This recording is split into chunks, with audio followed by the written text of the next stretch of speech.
आत्मशुद्धि से बंधन मुक्ति। आत्मा परमात्मा का ही अंश है। उसमें अपने मूल उद्गम प्रभु के समस्त गुण मौजूद हैं, परंतु वह मायिक अपवित्रता के बंधन में बंधकर जीव भाव को प्राप्त हो जाता है और जन्म मरण के कर्म भोगों के चक्कर में फंसकर 84 लाख योनियों में घूमता रहा है। यदि मल विक्षेपों की मलिनता को शुद्ध कर दिया जाए तो आत्मा अपने वास्तविक स्वरूप में पहुंच जाता है। इसी को मोक्ष या मुक्ति कहते हैं। इसके लिए सब प्रकार की शुद्धि करने के लिए जो साधनाएं करनी पड़ती हैं उन्हें मुक्ति मार्ग कहते हैं। भगवान मनु ने शरीर, मन, बुद्धि और आत्मा की शुद्धि के लिए जो उपाय बताए हैं वे बहुत ही महत्वपूर्ण हैं। देखिए, अब्ध गात्राणि शुद्धयन्ति मनः सत्येन शुद्धयति विद्या तपोभ्याम भूतात्मा बुद्धि ज्ञानेन शुद्धयति। अर्थात जल से शरीर, सत्य से मन, विद्या और तप से भूतात्मा तथा ज्ञान से बुद्धि शुद्ध होती है। सत्य क्या है? साधारण रूप से सत्य विचार, सत्य व्यवहार और सत्य वचन से सत्य की परिभाषा की जाती है। वेदादि सत्शास्त्र भी मनुष्य को सत्यम वद का आदेश करते हैं। माता पिता तथा गुरुजन भी संतान को सत्य बोलने का उपदेश देते हैं। यह सब होते हुए भी पूर्ण सत्य का सेवी कोई विरला ही प्रभु का प्यारा होता है। इसका क्या कारण है? जो हम उपदेश सुनकर तथा अनेक बार व्रत लेकर सुखद मार्ग से विचलित हो जाते हैं। उत्तर: हमारी भोग शक्ति से लिप्त जन्मांतरों के दूषित संस्कार हैं। सत्य का पुजारी होने के लिए इन दूषित संस्कारों का परिमार्जन करना होगा। यह परिमार्जन कैसे होगा? धर्माचरण रूप प्रभु की भक्ति से। भक्ति का अर्थ है सेवा, और भक्त कहते हैं सेवक को। संसार में देखा जाता है कि जो सेवक स्वामी के आदेशों का पालन करता है, उसका अनन्य उपाय करके कठिन से कठिन कार्य संपन्न कर देता है, उस पर मालिक की ममता पुत्रों से भी अधिक होती है और स्वामी प्रसन्न होकर उसकी सारी दरिद्रता दूर कर उसे सब चिंताओं से मुक्त कर देता है। अतः शास्त्र वर्णित धर्म रूप में जो हमारे लिए प्रभु के आदेश हैं, उन प्रभु की सेवा और अपने कल्याण के लिए ज्ञान प्राप्त करना भी अति आवश्यक है। इसी पर नीचे कुछ लिखने का प्रयत्न किया जाएगा। महाराज मनु ने धर्म को 10 लक्षणों में कहकर अनंत धर्म सागर को गागर में भर दिया है। वह इस प्रकार है: धृति क्षमा दमोस्तेयम शौचम इंद्रिय निग्रह धी विद्या सत्यम अक्रोध दशकम धर्म लक्षणम। धृति का अर्थ है धैर्य। किसी प्रकार की आपत्ति आ पड़ने पर, जो बहुधा सभी के जीवन में न्यूनाधिक आती रहती है, उस समय मनुष्य जान और माल के नष्ट होने की आशंका से अत्यंत कातर और भयभीत हो जाता है। ऐसे समय पर धर्म का आदेश है, घबराओ नहीं, धैर्य रखो। परमेश्वर सर्वव्यापक है, सर्वज्ञ है, रक्षक है, परम दयालु है, सब कुछ करने में समर्थ है। उनको पुकारो, उनकी कृपा से असंभव भी संभव हो जाता है तथा विवेक पूर्वक कर्तव्य का निश्चय करो। क्षमा: किसी से जब अपनी कोई वस्तु नष्ट हो जाती है अथवा कोई असहनीय अपराध बन जाता है, तब मनुष्य अपराधी को दंड देकर अपना बदला लेने को उतारू हो जाता है। उस समय धर्म की आज्ञा है कि यदि तू बदला लेने का सामर्थ्य रखता है तो इसे क्षमा कर दे, क्योंकि प्रभु ने तुझे क्षमा करने को ही शक्ति प्रदान की है। इस आचरण से तेरा यश चहुं ओर फैलेगा। हानि जो होनी थी वह तो हो चुकी, वह बेचारा तो केवल निमित्त था। दम: इसका अर्थ है मन को रोकना। मन अति चंचल है। इसमें तूफानी नदी की तरह सदैव वृत्तियों की तरंगे उठती रहती हैं। इसकी इस चंचल गति ने मनुष्य को उसके जीवन के चरम लक्ष्य ईश्वर प्राप्ति से वंचित कर रखा है। सारे जप, तप, ज्ञान, ध्यान भजन, संध्या, पूजा, पाठ आदि इसी की चंचलता को एकाग्र करने के लिए किए जाते हैं। इसी को अभ्यास कहते हैं। संध्या करते समय मंत्रों के अर्थ पर और इष्ट देव का ध्यान करते समय उनकी सुंदर छवि पर बार बार भागते हुए मन को लगाना चाहिए तथा उन विषयों और वस्तुओं को जिनका यह स्मरण करता है अनित्य, दुख रूप और स्थिर सुख में विघ्न रूप जान उनके प्रति वैराग्य करना चाहिए, क्योंकि कहा है कि स्वर्ग लोक पर्यंत तक के सुख भोग अनित्य और जीवन मरण के चक्कर में ही फंसाने वाले हैं। अस्तेय, इसका अर्थ है चोरी ना करना।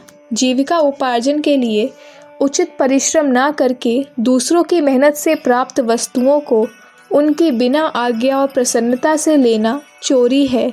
मन द्वारा छल कपट के भाव भी मानस चोरी हैं। परंतु जब मनुष्य परमेश्वर सत्ता को स्वीकार करके उसे सर्वव्यापक रूप में समझने लगता है तो भगवत कृपा से उसकी नीयत ठीक हो जाती है। तब वह मन, वाणी और कर्म से दूसरे की वस्तु में अनुचित लोभ को त्याग देता है। ऐसा होने पर फिर उसे भोग्य वस्तुओं की कमी नहीं रहती, उसकी हिम्मत का ताला खुल जाता है। शौच का अर्थ है पवित्रता। शुद्धि दो प्रकार की कही गई है, अभ्यंतर और बाह्य। जल और मिट्टी से शरीर की शुद्धि तथा सात्विक कमाई से उत्पन्न पवित्रता पूर्वक पकाया हुआ अन्न, स्वच्छ वस्त्र बाह्य शुद्धि के अंग हैं। सत्य आदि धर्म आचरण से अभ्यंतर शुद्धि कही गई है। इंद्रिय निग्रह का अर्थ इंद्रियों के भोगों में संयम लाना है। स्वाद के वशीभूत ना होकर वीर्य रक्षा के लिए मांस, मदिरा, प्याज, लहसुन, अत्यंत मिर्च मसाले युक्त गरिष्ठ भोजनों का त्याग जीभ का संयम है। अपनी विवाहिता पत्नी से संतान उत्पत्ति के लिए धर्मशास्त्र की आज्ञा अनुसार वीर्य रक्षा के महत्व को समझते हुए काम सेवन गुप्तेंद्रिय का संयम है। गाली गलौच, गंदे गाने, व्यर्थ की बकवाद त्याग कर ईश्वर के नाम का जप, स्तुति, प्रार्थना युक्त भजन तथा विनीत कोमल सरल वाणी से दूसरों को मान देते हुए वार्तालाप करना वाक का संयम है। कानों से परनिंदा तथा कुसंग की चर्चा त्याग कर भगवत चर्चा, संत चरित्र चर्चा अर्थात आत्मकल्याण चर्चा सुननी चाहिए। आँखों से गंदे दृश्य, नाटक, स्वांग तमाशे, सिनेमा आदि तथा पर स्त्रियों को कौमुकता की दृष्टि से देखना त्याग कर सुंदर प्राकृतिक दृश्य, भगवत विग्रह सत्र, महात्माओं के चित्र तथा उनके दर्शन करने चाहिए। नाक अपवित्र मांस, कबाब आदि की गंध से घृणा करे तथा अति सुगंधित इत्र, तेल आदि की गंध में भी आसक्त ना हो, क्योंकि ये कामोद्दीपन है।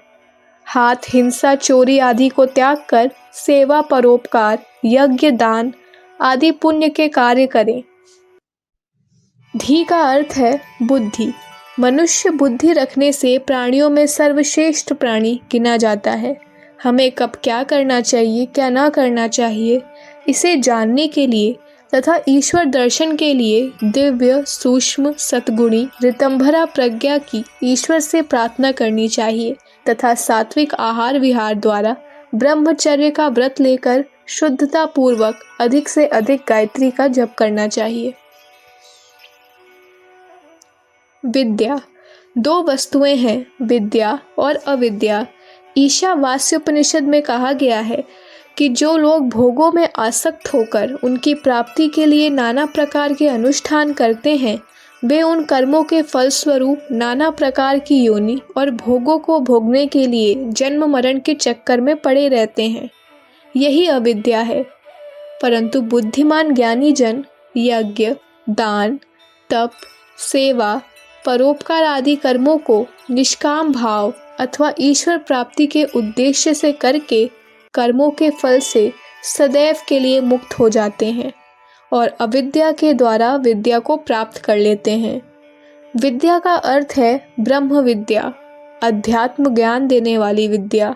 विद्या वही है जिससे बंधन टूटे। यूँ तो संसार में सैकड़ों प्रकार की विद्या है, जो सब बंधन को जकड़ने वाली हैं। ब्रह्म विद्या की प्राप्ति के लिए जिज्ञासु को अध्यात्म के रहस्य जानने वाले गुरु की शरण में जाना चाहिए तथा उनके आदेशानुसार उनके बताए मार्ग का अनुकरण करना चाहिए। साधारणतः ज्ञान बढ़ाने के लिए अध्यात्म ज्ञान संबंधी ग्रंथों का स्वाध्याय करते रहना चाहिए।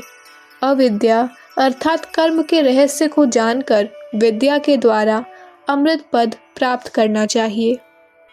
सत्य के बारे में पूर्व प्रकाश डाला जा चुका है। मन, कर्म, वचन से प्रिय यथार्थ चेष्टा सत्य है। अक्रोध का अर्थ है क्रोध न करना। क्रोध का संबंध कान से है। मनुष्य कानों से अपनी निंदा सुनकर अथवा मन अनुकूल कार्य में विघ्नकर्ता पर अत्यंत क्रोधित हो प्राण तक ले लेना जैसे जघन्य कृत्य कर डालता है।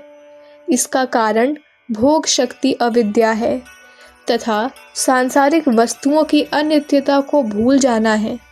क्रोध पर विजय पाने के दो मार्ग हैं, ज्ञान और प्रेम। अपने को शरीर भाव में ना देखकर सदैव आत्म भाव में देखना। आत्मा निंदा, स्तुति, अच्छे बुरे, दुख सुख के प्रभाव से रहित है। भक्ति द्वारा सब प्राणी मात्र में इष्ट देव की भावना करना क्रोध पर विजय पाने का सरल उपाय है, क्योंकि जब सब अपने इष्ट देव ही हैं तो फिर क्रोध किस पर किया जाए। उपनिषद में भी यही कहा है कि जो मनुष्य सब प्राणियों में ईश्वर को देखता है वह कैसे किसी को घृणा द्वेष कर सकता है। सर्वतोमुखी शुद्धि के लिए यह धर्म के लक्षण अत्यंत आवश्यक हैं। यदि हम अपने व्यवहारिक जीवन में इन 10 ईश्वरीय नियमों का पालन करते रहें तो वह आत्मिक शुद्धि की एक साधना ही होगी और उसके द्वारा बंधन से मुक्ति हो सकती है। श्री धर्मपाल सिंह जी, बहादुराबाद। अखंड ज्योति, फरवरी 1953, पृष्ठ संख्या 11, 12, 13। हमारे YouTube चैनल विचार क्रांति दूत अखंड ज्योति पत्रिका को सब्सक्राइब करें एवं अगली वीडियोस प्राप्त करने के लिए बेल आइकन दबाएं। धन्यवाद।